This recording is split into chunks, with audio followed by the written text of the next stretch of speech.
Guys, this is Whitney from the Holiday Homestead. I wanted to do a video on our quail. We got into quail back in, let's see, December of 2021. We've been raising rabbits, chickens, of course, ducks for a while, and then sheep, goats, and we decided to jump into quail as well.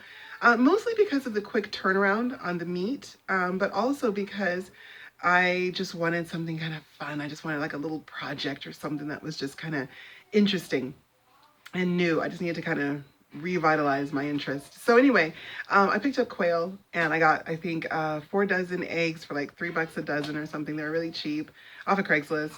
And I just incubated them, and we had our first hatch December 25th, 2021, and then our second hatch on January 1st, 2022. And so it was a great way to start the year. It was really fun, and these little tiny quail were just great. So I wanted to show you our incubator, our hatching sort of protocols for quail, where I get all my information, and then of course, the quail themselves. And then also I will show you how I get ready to move the quail from the incubator out to the brooder. We have a separate building on our property. It's an 8x8 barn shed kind of thing. And it houses all of our young birds, some of our layers. Eventually it will only house our chicks, our pullets, and our kind of adolescent birds. But for right now, it kind of is a multi-purpose building. Anyway, so let me show you what we do for our quail. So I should say the first thing is I keep my incubator in my closet. Here I am in my closet. Yay. I do that because I have a lot of kids and it's very easy for them to want to press buttons and do little things. So instead of having to worry about the incubator all the time, I just put it in some place where it's out of sight, out of mind. Also, I like it because in my closet, the temperature is easier to regulate. Just like I was saying. Hi. Yeah, exactly. Okay, stop, honey. You can look. Okay, so anyway, so the temperature is easy to regulate. It stays pretty steady in my closet here.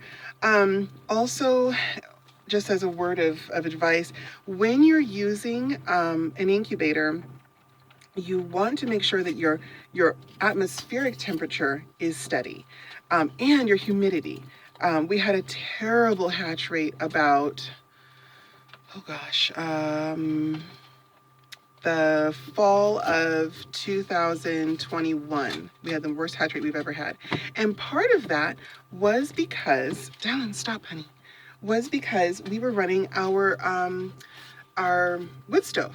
We were keeping our incubator out in the living room area where the wood stove is in the same big room. So it ended up ruining our humidity. It was all over the place. It would go down to like 35%, spike up to 60%. I mean, we just could not keep it steady for anything. And so that was really, really hard. And so as a result, we had an absolutely dismal hatch rate, and it was one of the worst we've ever had. So we learned our lesson really quickly, that doing an incubator in a place where the humidity is really rough is just hard, because obviously wood stoves dry out your air, so you're sucking the moisture out of your air while you're heating your home. So anyway, so that's part of the reason why I moved it to the closet. It has been so much better, so much more stable. I hardly have to add water to it, and it's been great. So I'll show you the incubator. Okay, so this is the first one. We have 2 here. I don't know the brand. I have no idea, but it is a really good brand, and I mean, it works. They work great. I got this off of Amazon for, let's see here, for I think $98, and then like $108 the next time. And you know, they work fantastic. They are very simple. You do have to add water, but it comes with this little bottle. And then what we do to kind of help stabilize it, the temperature, we stabilize temperature by leaving the styrofoam that it comes in the packaging. We leave that on the incubator the entire time we use it. So we don't throw away your packaging. It's really helpful. And it really does work to stabilize temperature. Also, we covered up some of the vents. There's a vent here, there's one here, and there's a little water hole right in there. And so we covered up the vents, and we do vent it when it needs it. Like if the temperature, the humidity gets too high, we will vent it, but for the most part, we leave it covered. And that has really helped to stabilize the humidity. So those are the two things that you really have to be careful with, is temperature and the humidity. Okay, so, you know, you'll have to look at the owner's manual to decipher how to do this. Once you figure it out, it's really not that hard. It's just, you know, settings and then up, up, up, down, down, down. There's a few little code things that you have to know, but keep your manual and refer back to it regularly. It is really handy. Anyway, so, and then I cut these little windows in there to be able to see once the hatching actually begins. And it really works. It's kind of handy. It's kind of nice. I don't know if you guys can see those guys inside there, but they're there. So, so that's basically what I do. Now, I also have just a regular thermometer that I keep as a little temperature and humidity. I just keep it just to kind of help me make sure that this is reading accurate. Every once in a while I'll put it in there, especially when I'm starting a new hatch and if I've had this machine off for, you know, several months, I will put my thermometer and humidity gauge in here just to make sure that this is accurate with this. So it's just helpful to have a second opinion, I guess, on the humidity and the temperature.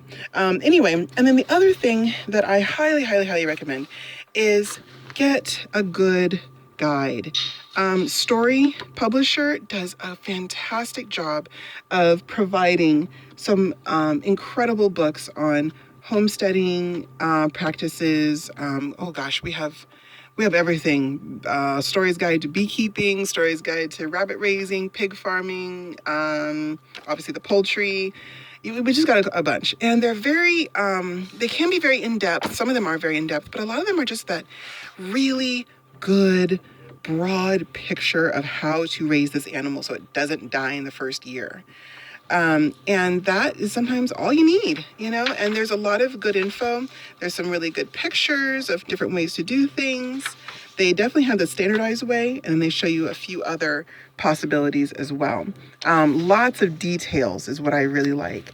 And it really is just an informative book. And all these books, the story published books, are all written in lay terms. So you don't have to be, you know, a chicken biologist or whatever to understand what they're giving you. And I mean, it's just an incredible series. Anyway, so I got this one, and I have one other one called the Chicken Health Dictionary or something. And that is really helpful as well. Anyway, so I highly recommend getting a couple of good books. Not too many. Don't get a whole bunch of different sources, but just having one or two is just wonderful. Alrighty, so let's have a look at the chickens, or the the chicks. So there they are, inside running around, and they are fluffy and they are happy and running around. These guys are ready to come out. All right, so I am going to, hello. So I'm going to make a part 2 of this video. Hey guys. And that part 2 will have some more prep on quail and what to do with them. My incubator's beeping because I'm letting out the heat. All right, see you in a second, guys.